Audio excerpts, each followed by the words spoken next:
Good evening, I'm Billy. I'm an alcoholic. Just a request, turn your camera on if you can. Um, we will open tonight with the Serenity Prayer.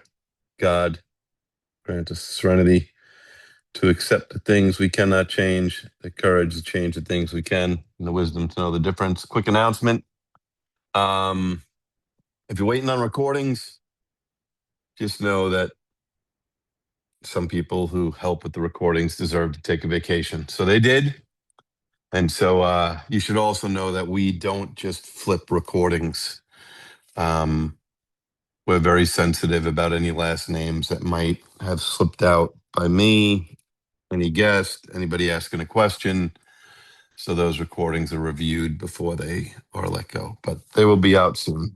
I know everybody's waiting for them. The other thing is the WhatsApp group. I can send out a message if you want to be in the WhatsApp group about announcements for the group. But there were some messages deleted tonight in the WhatsApp group. We don't allow debate in there. No debate on conference issues or anything like that. We just use it to communicate for the group and post recordings. WhatsApp groups and group texts are just a disaster for alcoholics communicating on debating issues or discussing issues or whatever they are doing. Tonight we were on Tradition 10. I had a guest speaker. That guest speaker had an emergency at work, so I brought somebody else in. I want to read the long form of Tradition 10 to start. Hold on one second.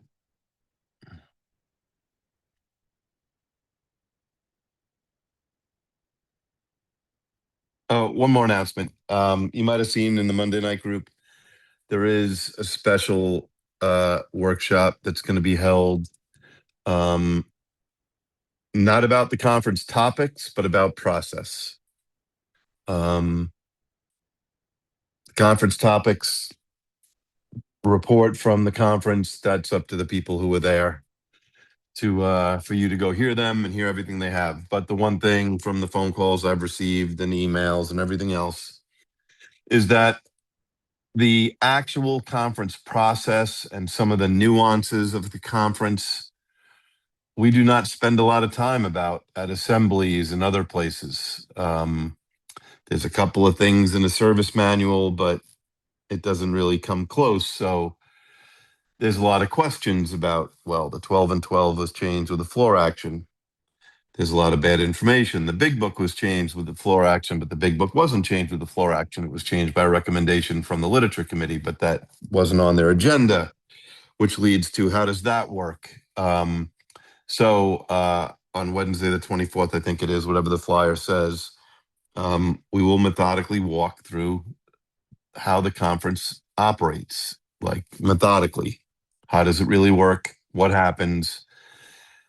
Everything that your delegates are reporting, how did it get to that point? How did it get to things happening like that? Not whether it's good, whether it's bad, but just the process. And then also questions about misinformation about the conference charter. Seems a lot of people going into this conference were under the impression that the first 164 pages couldn't be changed by the conference. That would be a very bad information to have. So we're going to talk about what is protected by the conference charter, what is not. What does it actually mean when it says the 12 steps, the 12 traditions, the warranties, which is Article 12 of the conference charter? Does it mean the narratives? Does it mean just the written word? What does that mean? How has the conference interpreted that since the beginning of the conference? And then also questions about how do you change the conference charter? What is the process to change the conference charter? Who can change the conference charter?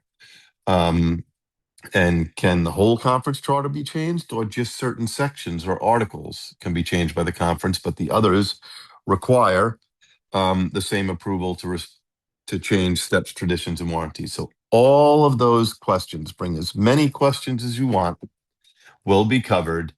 And it'll be myself and Jimmy D, who is the past delegate and past Southwest Regional Trustee, who will be presenting on that. So with that, I'm going to read Tradition 10. No AA group or member should ever in such a way to implicate AA, express any opinion on controversial outside issues, particularly those of politics, alcohol, reform, or sectarian religion. The Alcoholics Anonymous group suppose no one concerning such matters. They can express no views whatever. I will read the short form just for the hell of it.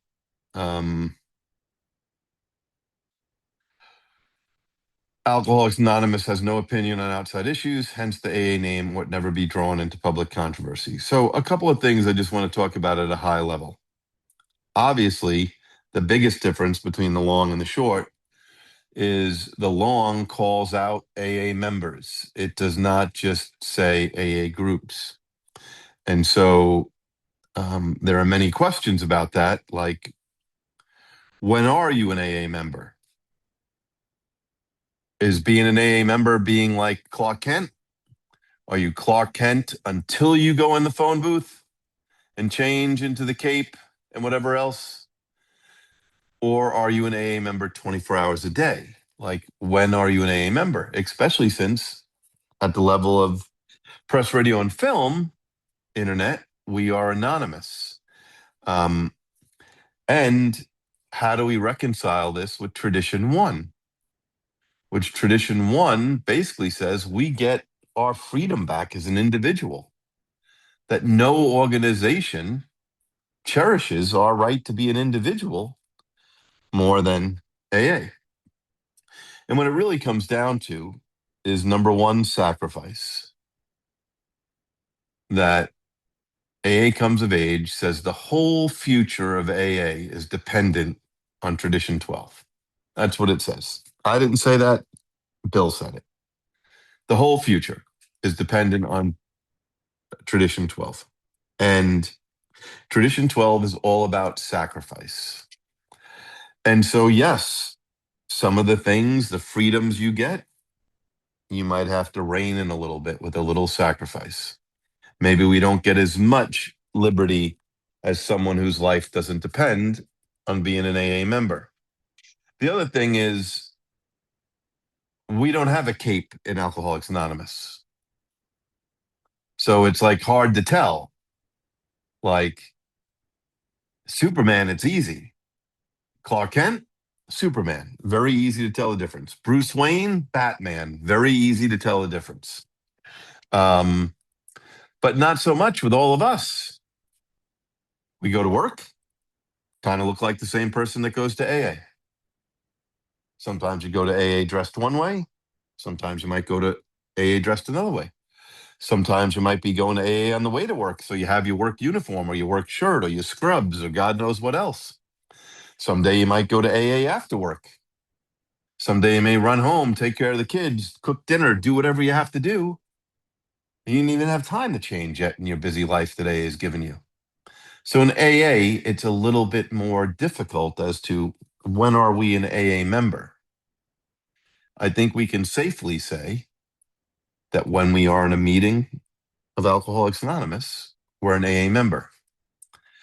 I think a general rule, because we love to split hairs, let's just say a half mile from the parking lot, right? The whole parking lot is off limits, and so is a half mile away from it. Like when you walk from the door to your car or your bicycle or you're walking home, like until you're a half mile away, you're still an AA member.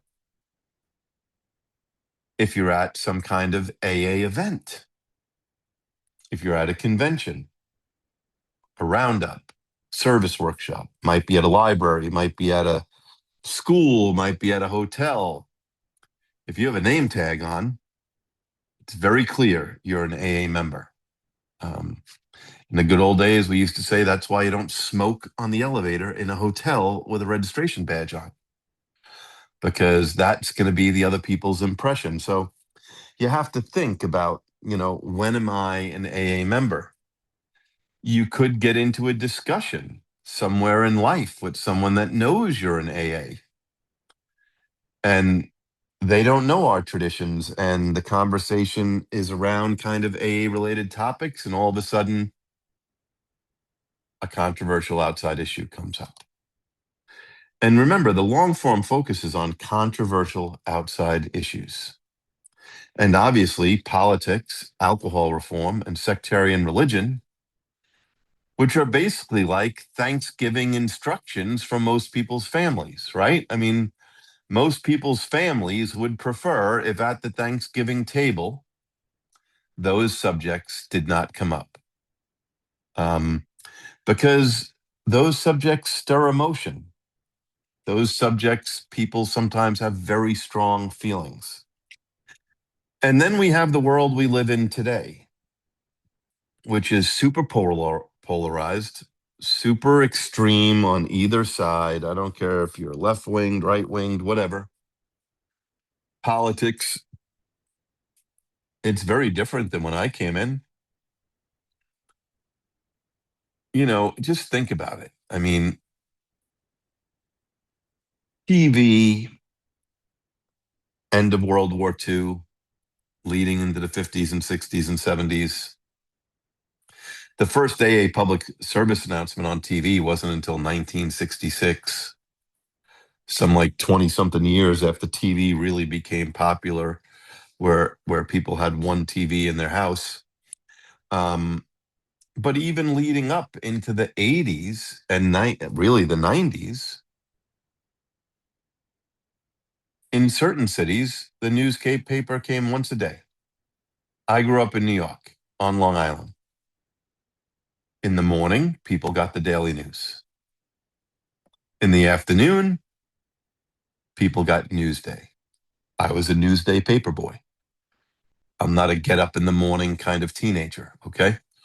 Um, Same with the New York Times and the New York Post. But that's when news came, meaning it's a day late at best. Might even be 3 days late by the time they wrote the article. But at best, it's a day late. Then the news on TV. Going into the 90s, you talk to most families, they would tell you what kind of household they were. It was pre-cable. Basically, everybody had like 4 or 5 channels, 3 that maybe worked, 2 that came in kind of. And there was ABC, CBS, and NBC News. That's it. And the local news was on at 6, and the world news was on at 7. There was not 24-hour a day, massive news, not even every hour, but updated as soon as something happens. There was also not the focus. Like if something happened, the next 3 days were not 90% about that because there was no time. So the world we live in is very different. And obviously that affects outside AA. My personal experience is since the probably 2008, then 2012, obviously 2016. Certain elections have caused a lot of outside issues to be shared in meetings. And I get it. I do not want to be the person who is telling people that those things do not affect your sobriety or your life. You're not going to hear that from me. I have total respect for people saying that their lives have been affected. But what I would say is number one, if we go to the recovery side of the program, there's an old school adage from old school AA: share in your meeting, dump on your sponsor. That's how we treat the sacredness of a meeting. That a meeting isn't there to pollute and dump on. Sometimes you'll hear people say, they raise their hand and they say, my sponsor told me I had to share this. That's usually code for their sponsor doesn't want to hear it anymore. Like they've heard it enough, right? But we share in meetings. They're a pep rally for your higher power's grace, and the steps. The same thing for these outside controversial issues, like we have an inventory writing process. Hopefully, you have a sponsor. There are ways to deal with it. I know even in my personal life, friends on, I know there's more than two sides of the political spectrum, but the two are so prevalent that it's sometimes hard to see the others for myself. But my own personal experience is I have friends on both sides of the spectrum whose lives are consumed every day to the point of not being able to sleep, to the point of all kinds of things. And I try to plead with them to, hopefully they're working with their sponsor and they're dealing with any resentments they have, because God knows in today's world, it's hard enough to have a little peace and serenity as it is with just daily normal life, with work and bills and schools and kids and God knows what else. That's hard enough. Then you bring in these other things. And so I get it, the temptation. But it's super important to realize that for all of us here tonight, I've been to the meeting in the last 10 years with the person with the t-shirt. I've been to the person with the baseball hat. I've been to that meeting many times. I've been to the meeting where Supreme Court hearings for new justices are on 24-hour cable TV, with meetings all of a sudden being about a Supreme Court hearing. I have seen people weave in to their particular faith or religion, which is a double winner, even though I don't even like that term. Um, but now they go in politics and religion and calling people out.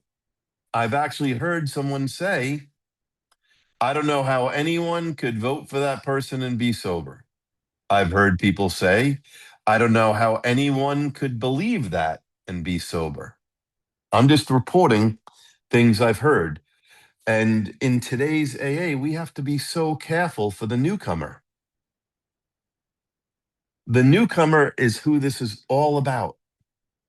Those of us who have already been here, hopefully, we're not going to let some lunatic chase us out of AA. We know what they said was wrong. We know that they shouldn't have said it. It's not going to stop us from coming back tomorrow. But not so for the newcomer. The newcomer is hugely impressionable. The newcomer wants to know where the money goes. The newcomer wants to know if the person chairing the meeting is the president of AA and in charge. The newcomer wants to know if you meet in a synagogue, is that Jewish AA? If you meet in the Catholic Church, does everyone have to be Catholic? If you meet in the Baptist Church, does everyone have to be like? The newcomer does not know, which is why I can't stand the statement that the only job of a sponsor is to take someone through the 12 steps. Explaining to a new person what AA is and what AA is not could save their life, could prevent them. Because remember, they don't have a tool to write inventory yet. They might not have a sponsor yet. There's a chance they have not talked to anyone else in an AA meeting yet.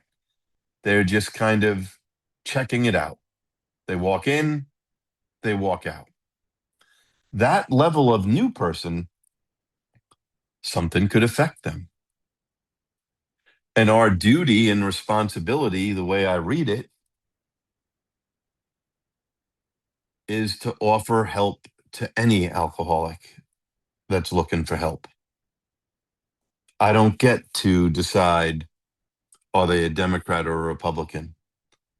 I don't get to decide if they are pro-gun or anti-gun. I don't get to decide if they're pro-choice or pro-life and decide if I want to help them. I don't get to decide all of that stuff. My life depends. that simply because they think they may have a problem with drinking, I owe them everything that's been given to me. But those people are very impressionable. I've told the story many times about my old home group. And during the 2016 primary, might have been 2020, no, 2016. And an old timer with 30 years went off the deep end. He was the first person to share in the meeting.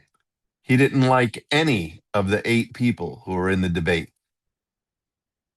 And then he went through what he didn't like about him.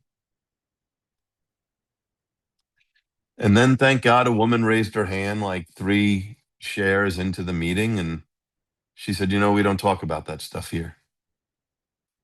We have a 10th tradition. I was so glad that she raised her hand.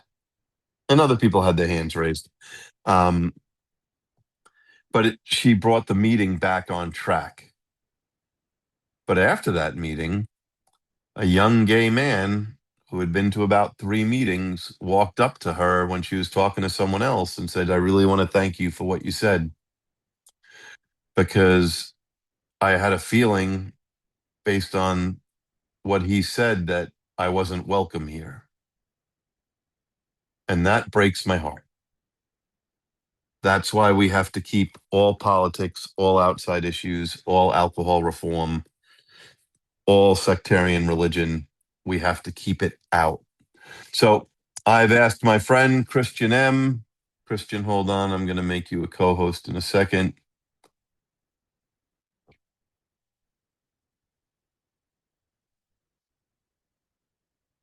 You should be good to unmute, Christian. Thanks, Billy. Hey, everybody. My name is Christian. I'm an alcoholic. Thanks for having me. Um, I love Alcoholics Anonymous. It's the best thing that's ever happened to me. I haven't had a drink since June 27th of 2008, and that may not impress you guys, but impresses the heck out of me. I just want it said, I know this is being recorded. I just want it said, I know Billy, and I know he's got a lot of hot button issues, and one of them being that people call the original tradition the long form of the tradition. I just want it said on this meeting that Billy did that. So, um, I am, you know, AA has no opinions on outside issues, but I certainly do. And when we're talking about this tradition, we're obviously going to talk about some opinions. Now, I just want to say not my particular opinion, but we're going to talk about some stuff that, Billy already alluded to, a lot of the things I was going to talk about. So, I'm going to talk a little bit about some of the history, because Bill talks about it in the 12 and 12. But first, I want to, Bill was, pretty genius when he was writing these. And I don't think he did it inadvertently. Or I don't think he did it on purpose. But when he writes the steps, we in December 1938, he writes a problem in the first step, and then a solution to that in the second step, and then a things that we do in order to get to the big payoff, right? A spiritual awakening that'll keep us free from alcohol. And in the traditions, he does something similar. He gives us a problem in the first tradition, unity. How are we going to keep these people who normally would not mix together?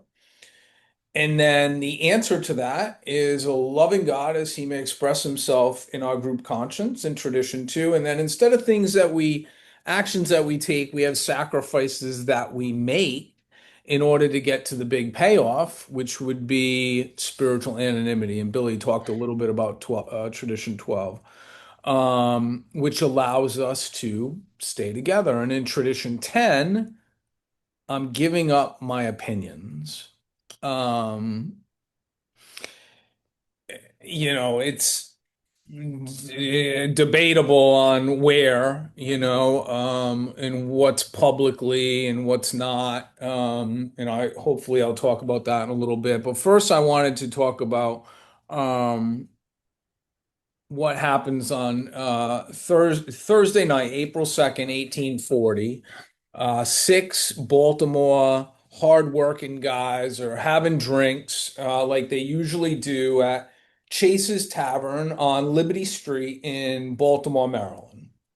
They come to the conclusion that they're drinking a little bit too much. So four of them will go to a local temperance meeting the following day. They come back and they're discussing it at length. One of them says, let's form a society and make this guy Bill Mitchell president. You know, when we're sitting around the bar, how we do, making big plans. And then on April 5th, 3 days later, they're walking around Baltimore talking more about the idea, and they decide that they're going to quit the drinking and they're going to form a temperance group of their own. So they take a pledge and they start the Washington Temperance Society. In less they grow at alarming rates. In less than a year, they have 1,000 members. That's the estimates. To put that into somewhat of a perspective, it takes us in Alcoholics Anonymous almost 2 years to get 40. So that's a big difference. At the height of the movement, in less than 4 years, estimates run at least about 100,000 reformed common drunkards, which today we would say in our literature, we would talk about like the real alcoholic.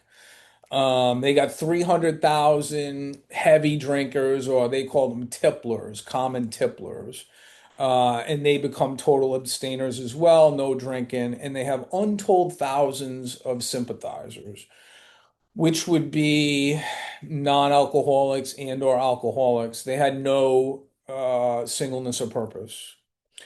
But as they expand into public crusades, they get into they have parades, they have theological disputes, political campaigns for temperance laws. Their unity disappears. And by 1948, the national movement has effectively vanished, and it leaves little more than one home of the fallen, which will later become Washingtonian Hospital, and that's located in Boston. So they're effectively wiped off the map in less than a decade. So much so that in 1946, when Bill is writing 12 points to ensure our future, he's never even heard of the Washingtonians. Why? Well, a couple reasons. I already talked about one of them. They have no singleness of purpose. The whole family can sign the pledge, doesn't matter, alcoholic or not. Your friends who can come do it, doesn't matter. And they get involved in temperance laws, politics, and also the slave debate. On April 2nd of 1842, a guy named Abraham Lincoln, who will be the future president of the United States, so he's not that involved politically, but he is a past state representative. He'll address the Washingtonians and he's going to say this.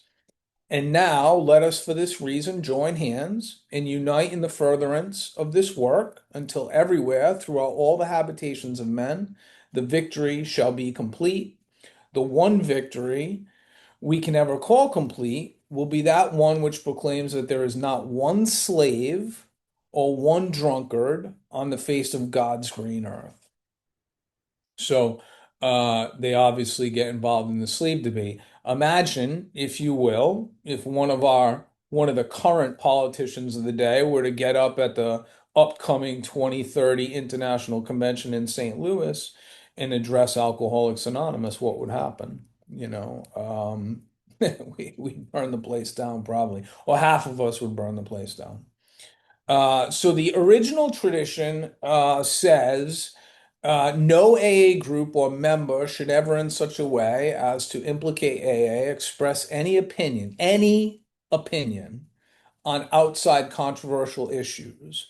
And the second paragraph of the 12 and 12 says, we AAs have known from the very beginning that we must never, 0 times, no matter what the provocation, publicly take sides in any fight, even a worthy one. So what does publicly mean? Billy talked about it a little bit. Maybe it's a half mile, maybe it's certainly in the meeting, in the parking lot, and but it could mean a bumper sticker on my car. It could mean um, uh, at the grocery store, the way that I'm talking to the lady behind the behind the counter at Publix, who's had not having a great day, and maybe neither am I, but the person behind me might know me from my home group. I don't know. Publicly could mean anywhere. A friend of mine used to have a bumper sticker on his truck. It said, "Walk softly and carry a big book." There's no it. Nobody knows when I'm going to run into somebody from Alcoholics Anonymous. I remember I was driving one time, and I was very impatient. It wasn't a great day, and I was behind somebody at a red light. It was green light, turned yellow, and these people weren't going. So I got on my horn and made the turn after they did, and followed them right into my home group. And it happened to be a girl that I sponsored. But if it wasn't, I still had to make amends for that. But I just don't know when I'm going to run into anybody in Alcoholics Anonymous. So, what is an outside issue also comes to mind. Well, the obvious ones that we see today are the big ones. It talks about it in the tradition, but we don't see temperance laws too much anymore, but we certainly see politics. We certainly see religion, and today we would see drug addiction as well. Um, and so the first line in the fifth tradition in the 12 and 12 says, "Shoemaker, stick to thy last." We do one thing in Alcoholics Anonymous. We do it really well. We fix drunks. So opinions on outside issues keeps us from doing that. Everything's designed, I believe, to protect the fifth tradition. So it's apropos for the 10th tradition. We stick to one issue in our meetings, the recovery from alcoholism. I've been in meetings where we were talking about other things, whether they were opinions on outside issues or, not a singleness of purpose. And I've seen people get up from the meeting and leave. And I saw it one time, and that guy happened to die. We don't know who's coming through the meeting, right? It doesn't necessarily have to be the new guy or the new gal. Obviously, that's probably the most important person because they don't know who's sitting up at the front of the room, like Billy said. And I know I've had this conversation with Billy before, and I know this is far-fetched, and but Billy being a diehard Yankee fan, at one time I was a diehard Red Sox fan. I don't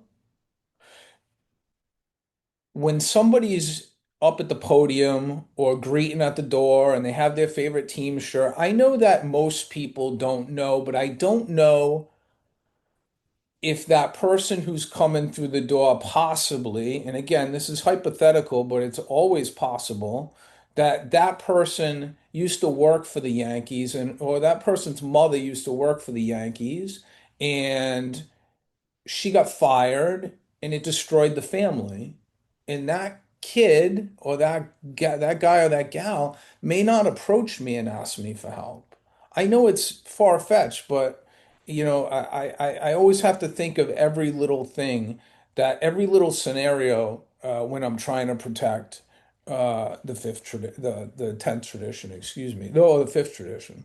Um, and everybody here, if you're on social media, um, has that friend who happens to post their political opinions. I have some, and doesn't matter what side of the aisle you're on. Some of them are just nuts. And I'll be honest with you, when I walk into my home group and that person's there, I'm far from perfect, obviously, but I'm looking at them a little different depending on what they posted yesterday, and that's dangerous for people like us. The big book says one of my favorite lines, and it's certainly hard. It says, most of us sense that real tolerance of other people's shortcomings, and viewpoints and a respect for their opinions are attitudes which make us more useful to others. Judgment is my biggest character defect. That's just the truth. But imagine if we lived in a world where everyone lived by that. Imagine if we were everybody in our home group lived by that. Because I've also been in the meeting where the guy with the hat, is greeting at the door, and he happens to share his things, and and it's keep anything that keeps me from you is divisive, right? And it also goes on to say that to us the realm of spirit is broad, roomy, all inclusive, never exclusive, right? It AA is all about inclusivity, right? So it depend, we have so many controversial debates in Alcoholics Anonymous today. I mean, we just had the general service conference. I have a feeling that you're gonna be talking about some of them here pretty soon.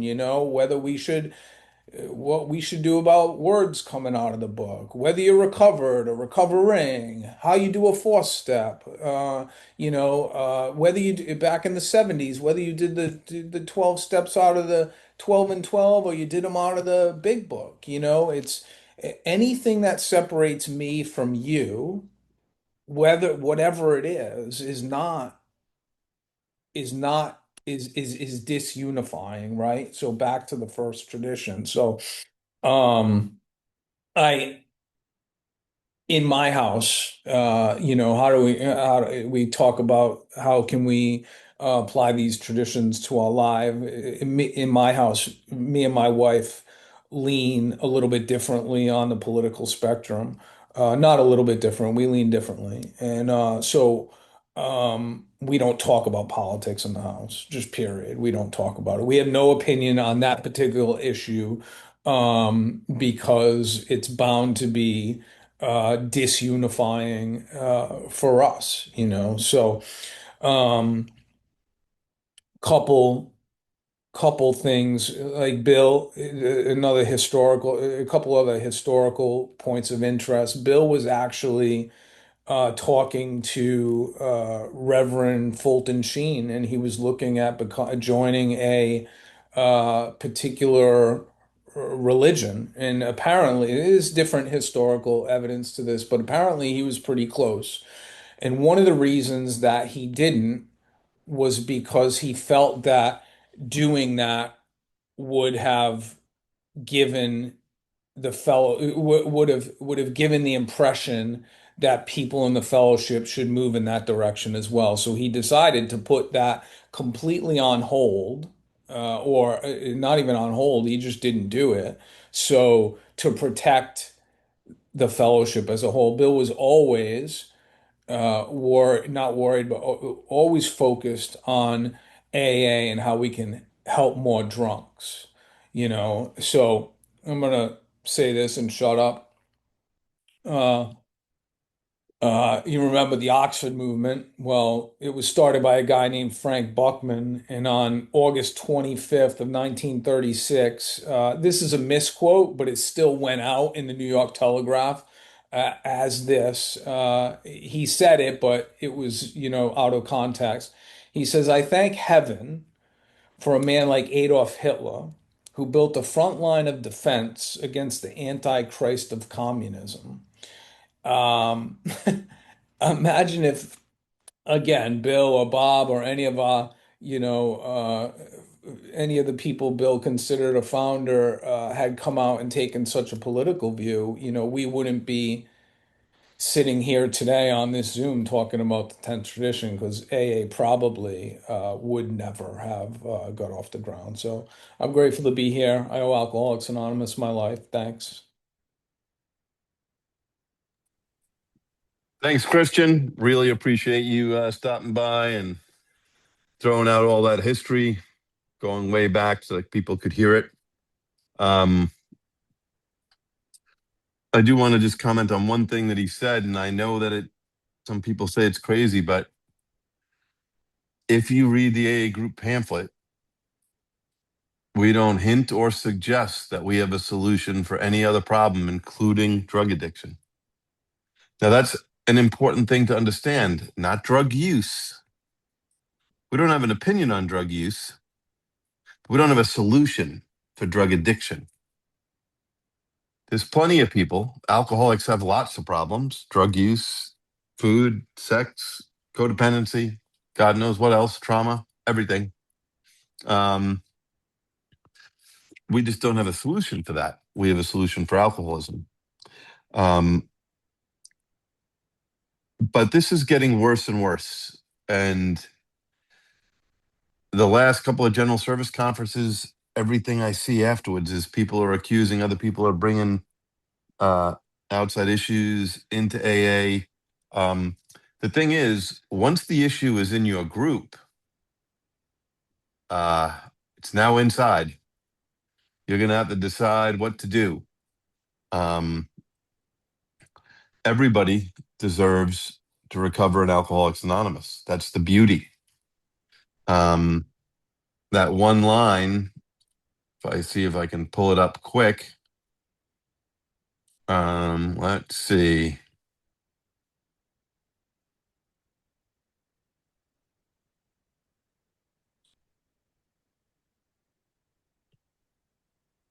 Give me 1 second.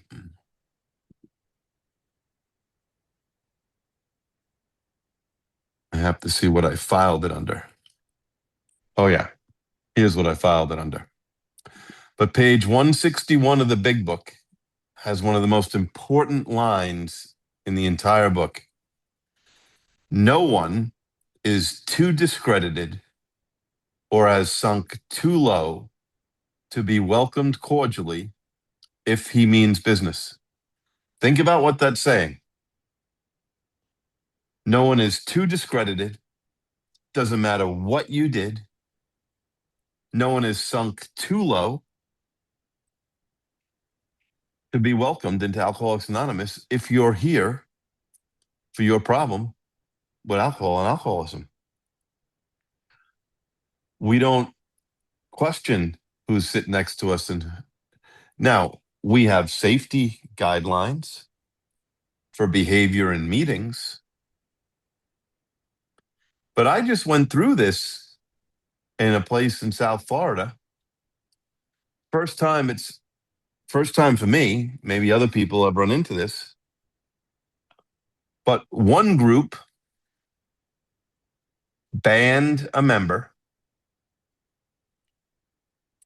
and another group preemptively banned that member from coming to their group because they heard about it, based on a crime that that person committed that has nothing to do with Alcoholics Anonymous. But most people would describe the crime as serious and heinous. But the book says no one has sunk too low or been too discredited. If they can come to an AA meeting and behave per tradition one in that meeting, we don't have a litmus test for members. In fact, I say it all the time. Go down a Google rabbit hole when you have time. Try to find another organization you can't be kicked out of. It's hard to find. I've looked. Other 12-step programs. You can be kicked out of a meeting.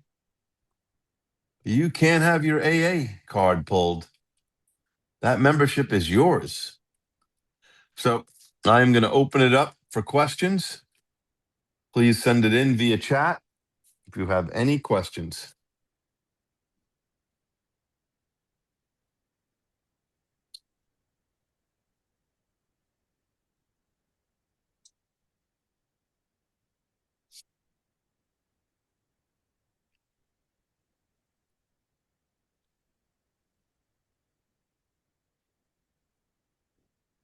Oh, this is a good question.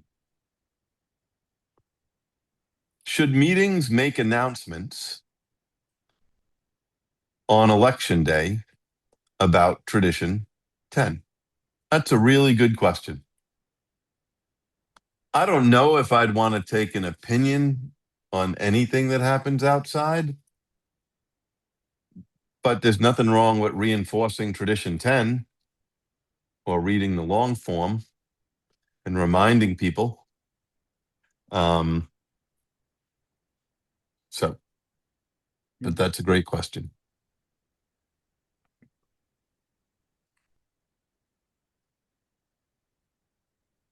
Any questions? Okay. Is it a violation of this tradition? Violation is such a strong word in AA. It is used in our literature, by the way. So if anyone tells you there's no such thing, that's not what our literature says. Our literature does use the term, not a lot. Is it a violation of this tradition when people hint at opinions like referring to themselves as a recovering Catholic or Catholic school surviving? Absolutely. First of all, um, we have total respect for individual deities, religious beliefs, higher power beliefs, and non beliefs. You don't even need to say your name. You don't even need to say you're an alcoholic. You don't even have to say that. I know it's very common. Somebody starts talking and we say, "Who are you? Why are you here?" I don't know where that started, but there's no requirement to say who are you and why you're here.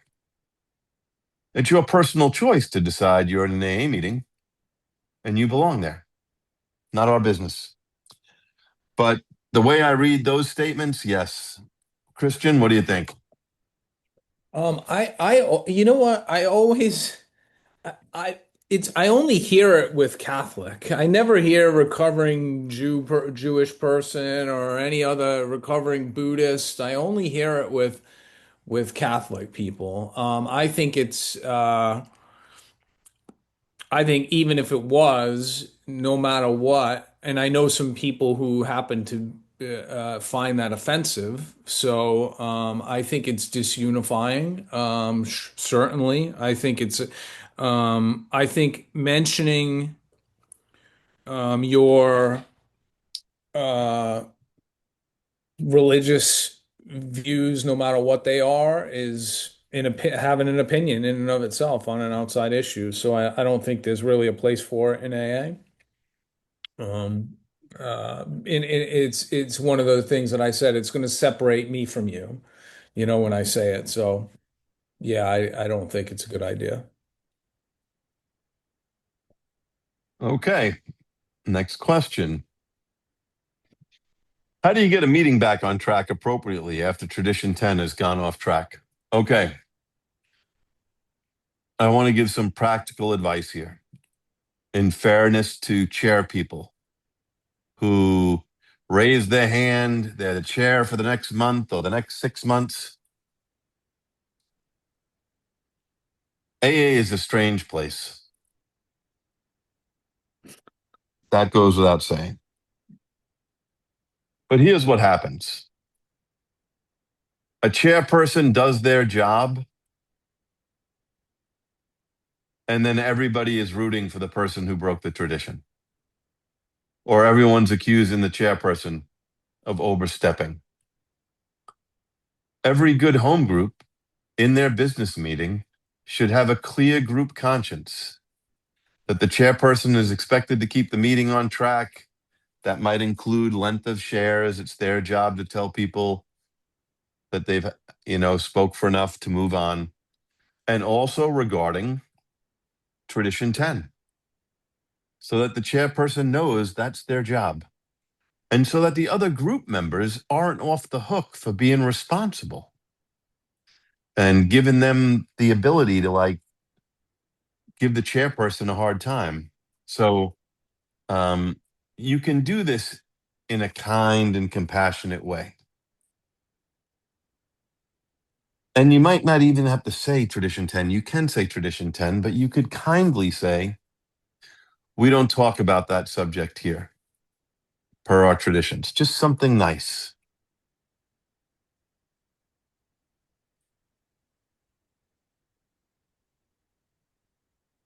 I'll give this one to Christian. What's the best way to tell someone that it's not okay to wear a political shirt at a meeting? With love and tolerance. Um, uh, I mean, it should fall to hopefully a group member, I believe, and one of the elder statesmen to do it. Because I know, um, or better yet, sponsor. But if it's me, I'm gonna pull them aside. I'm gonna show them the literature. I'm gonna show them the tradition 10 and do it is to the best of my ability with love and tolerance. I just want to one quick thing about the last question. I just want to make a plug for the group inventory. Good spot to probably, if you have an ongoing issue, any issue really, but an ongoing issue with somebody breaking the 10th tradition, it might be time to do a group inventory. You can find the 13 questions in the A group pamphlet, and any GSR could, reach out to an ACM or a DCM to try to facilitate that for you. So, yeah, love and tolerance. I will say regarding the clothing, there's a big difference between someone who is running their crazy life and doesn't realize what hat or shirt they have on that day and is running to a meeting. It happens. But we all know the person who every week looks forward to their opportunity to wear the shirt or the hat, right? A big difference between those two people in Alcoholics Anonymous. Um, the first person, you could have a kind conversation and remind them. Um, I was just in a meeting recently where during AA related announcements, the first part was bad enough. And the second part, they said, oh, just want to let you know that someone I really admire is going to be doing guided inventory on the beach.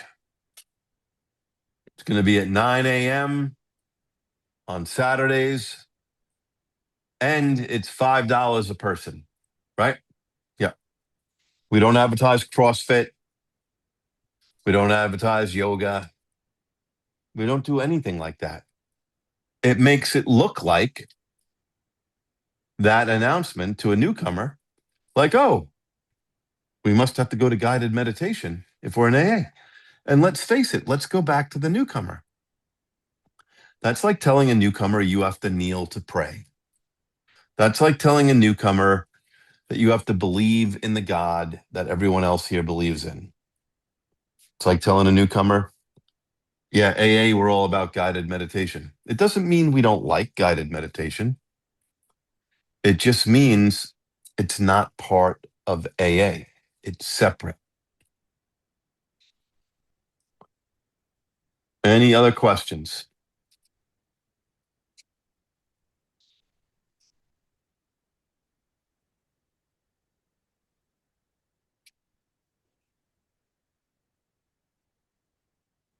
Mhm. Tough question, but I'm going to read it. It's very apropos for today's world, regardless of your thoughts on it. Is it a Tradition 10 violation to list your pronouns under your email signature doing AA service business? Oh. It's a great question. I want to pull something up that I saw a while ago.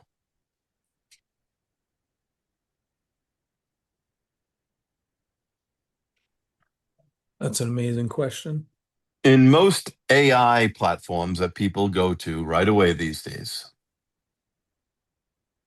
it says putting pronouns in an email address, but adding them to your email signature is common practice. It fosters a welcoming, inclusive environment by normalizing sharing pronouns and helps prevent misgendering in digital communication. Now, I have thought about this for a long time. Now, I just got an AA email today. Let me pull it up. Where is it? Oh, yeah. I got an email today regarding AA service where the person's signature is telling me that if I need a prime life coach for personal and spiritual development, I can book an introduction call with a link there. Now, I would tell you, get rid of your professional anything if you're sending emails out for intergroups, district, your group, a convention, anything. It should not be showing any professional. Now, I've come to the conclusion myself that it is a personal choice. Someone who doesn't put pronouns, someone who does put pronouns. It doesn't seem to be, in most places, professionally related, controversial. But for some people, it's very controversial. Christian, what do you think? Where did that reading come from first, Billy? Where'd you get that? Is that's Uh, AA, an right? old chat GBT. I said, like Oh, I've put that question in AI a million times. okay. I I'd have to sit with that. I'd to be honest with you, I'd probably call you. Um, I don't think it. I think that that's the individual's personal experience. Just like Dr. Bob and Dr. Bob's Nightmare. He mentions an outside issue and he moves on, you know what I mean? But it's part of his story, it's part of his experience. I think it's the initial question, thinking of it initially, that's where but I that's a great question. I'd have to sit with it a little bit more. I definitely agree that you shouldn't have your company or anything else on a communication, but the pronouns is a that's a new one. I tend to think it's personal, their personal experience. It's part of their identity. You know, it's part of their identity. So it's who they are. Just like them saying, "My name's Christian. I'm an alcoholic." That's, so I tend to think it's okay. But I definitely reach out to people who know more than me about it and get their opinion as well.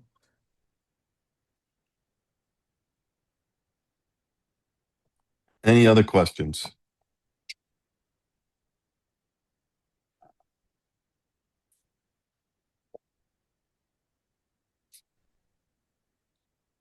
What are your thoughts on virtual video icons that are religious? I saw a lot of crosses for Lent and Christmas and Easter. I thought these were inappropriate for an AA online room.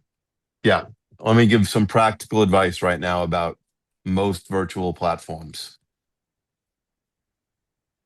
If someone is live and has something in their background, remove them. It's very simple.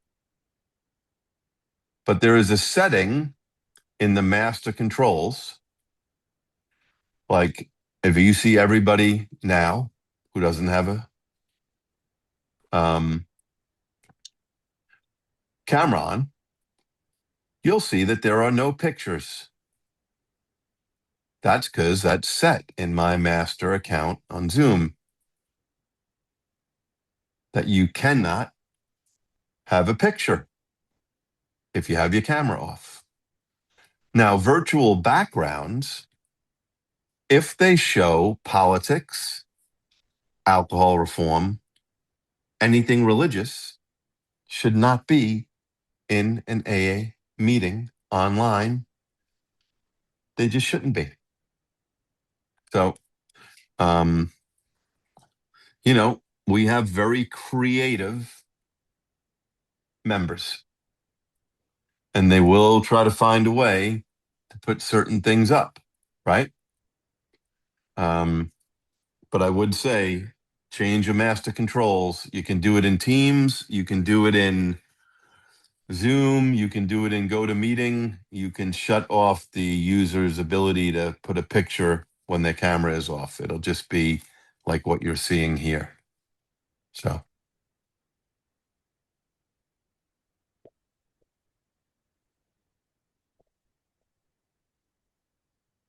I mean, I base a lot of the online stuff to in-person brick and mortar. So I'm not picking on any religion. I was raised Catholic.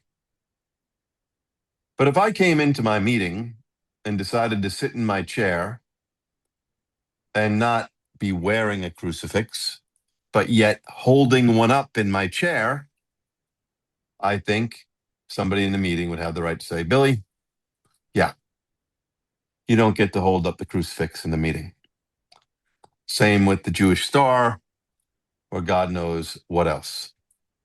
So if you can't do it in an in-person meeting, why would you be able to do it in a meeting virtually? It just does not make any sense. And we all know because we go through certain stages of the news, right? We all know that. Certain stages of the news. And at one point, now I've seen every possible some kind of life matters possible in a border of a video screen. None of them belong in AA. All of them should not be in AA. That does not mean those things are bad. That does not mean I don't respect your opinion. It just means it should not be in AA.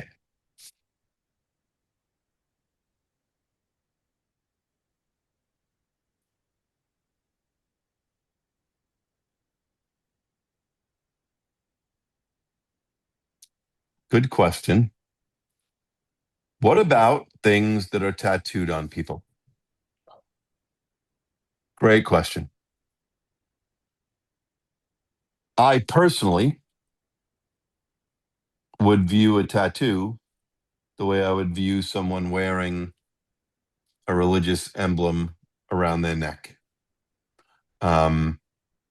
That it is their personal higher power belief, and part of their belief system is to wear that.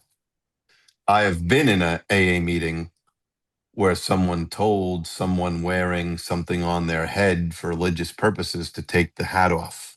That's ridiculous, right?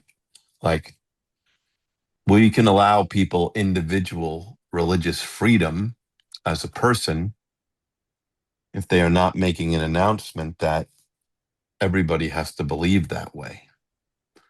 Um, if somebody has something that's inked on their body, I would take it the same as wearing one of those personal things, but that's just me.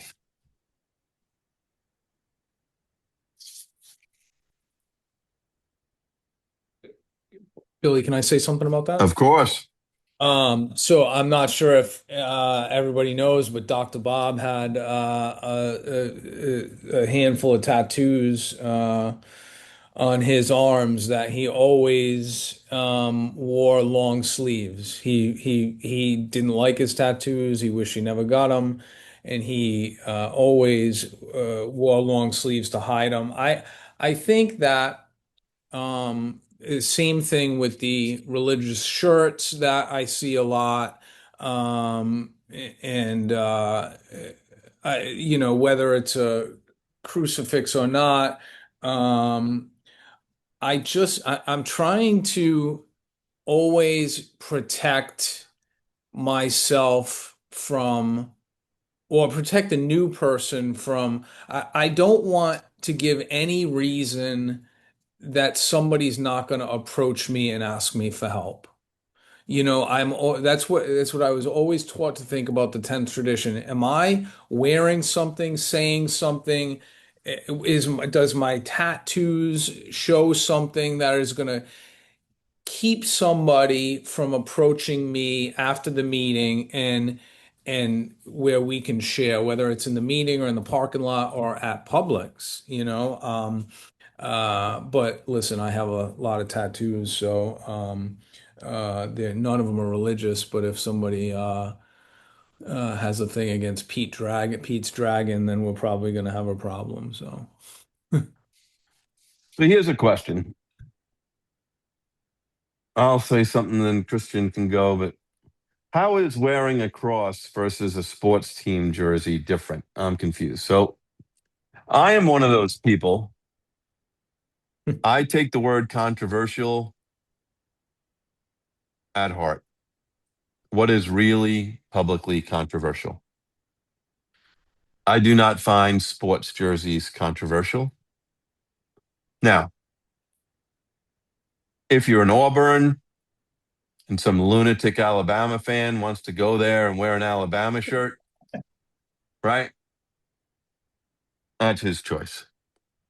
I've been in meetings where people have Eagles and Jets and Red Sox, and I just don't think that inherently rooting for a sports team for whatever reason you root for them is controversial. Um, I want to make clear that I don't think wearing a cross, an individual cross, is controversial, as is a Jewish star or any other religious personal item. I do, however, think that when you wear a shirt, you are wearing it for other people to see, not yourself. That is a fact.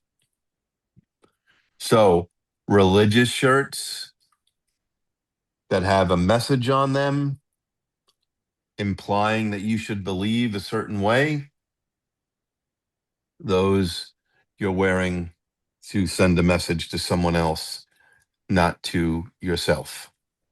Um, if someone asks, how do you know that? It's very simple. The letters are situated on the shirt in a way that somebody looking at you can read them. That's very simple. It's a very easy test, right? If you were to look down at your own shirt, it would not be naturally readable. They are designed. Now, if someone wants to wear upside down letters backwards so that only they can read them, then I guess that would be more like wearing a cross. But if the letters or words on your shirts are so designed to let other people read them, then they are not for your benefit. They are for someone else. When I wear, in fact, this just happened to me. Of course, I had a Jets hoodie on. And of course, it was an intoxicated person, but it sent the message. He knew I was a Jets fan. I wasn't in AA, by the way. He wanted to commiserate on how miserable it is to be a Jets fan, right? I'm letting other people know I'm a Jets fan. That's the way the letters are written. So there is a difference there. I hate to say common sense prevails because sometimes common sense is not so common, um, but thank you for the question. So with that, we will end. We will be back next week for tradition 11. We will close with the usual way of the responsibility statement. I am responsible when anyone anywhere reaches out for help. I want the hand of AA always to be there. And for that, I am responsible. Thanks, everyone. Have a good night.